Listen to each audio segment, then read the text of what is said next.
걱정하지 말아요. 내가 힘이 될게요. 안녕하세요. 염창환입니다. 암 대사 치료 네 번째 주제는 비정상적인 세포 대사입니다. 정상세포는 에너지를 만들기 위해 포도당, 지방, 단백질을 이용하는 반면 암세포는 포도당을 주된 에너지원으로 이용하고 있습니다. 그러나 암의 종류나 상태에 따라 암세포가 포도당을 이용할 수 없으면 지방이나 단백질을 이용해서도 에너지를 생성시킵니다. 즉, 정상적인 에너지 대사 상태가 아니라 비정상적인 에너지 대사 상태가 만들어지는 것입니다.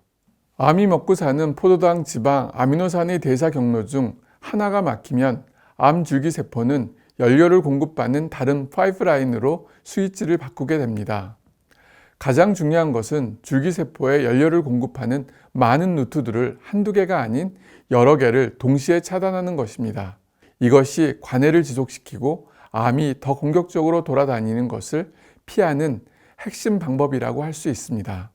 암줄기세포가 대사 루트를 바꾸고 새로운 환경에 적응하는 능력은 모든 종류의 암줄기세포가 똑같이 갖고 있습니다. 이것이 바로 암세포의 큰 특징이라 할 수 있는 대사의 유연성이며 우리는 이것을 주목해야 합니다. 실제로 암이 유전자에 대한 내성을 가지는 것은 유전자가 아니라 대사의 유연성 때문입니다. 유전자는 대사가 바뀜으로써 나타난 결과일 뿐입니다.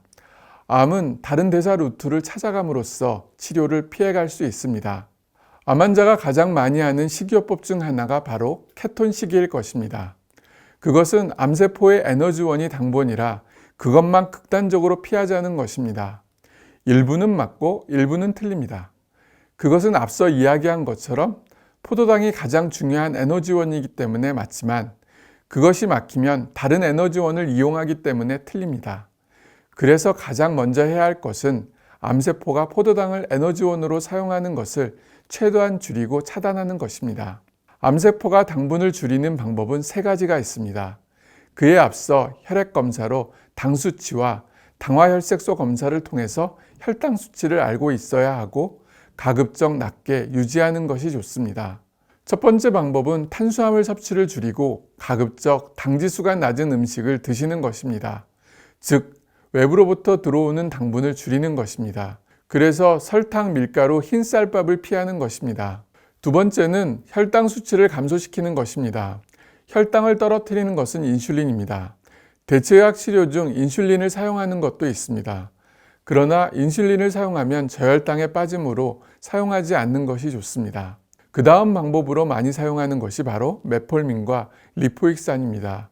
메폴민은 식후혈당을 떨어뜨리는 것으로 당뇨 환자에게 많이 사용되고 있고 일부 암 환자들이 복용하고 있는 것으로 알고 있습니다. 저는 리포익산을 주로 사용하고 있습니다. 리포익산은 비타민C 효과를 올려줄 뿐만 아니라 심장병증 통증 감소에도 도움이 됩니다.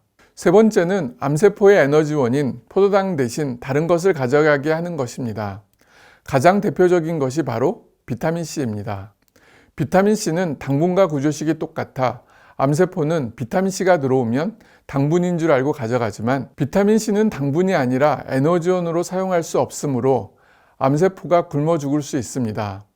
또한 비타민C는 암세포 내에서 과산화수소를 생성하여 직접 암세포를 죽이기도 합니다. 비타민C 요법은 경구로는 혈중 농도를 올릴 수 없으므로 반드시 주사요법을 하게 됩니다.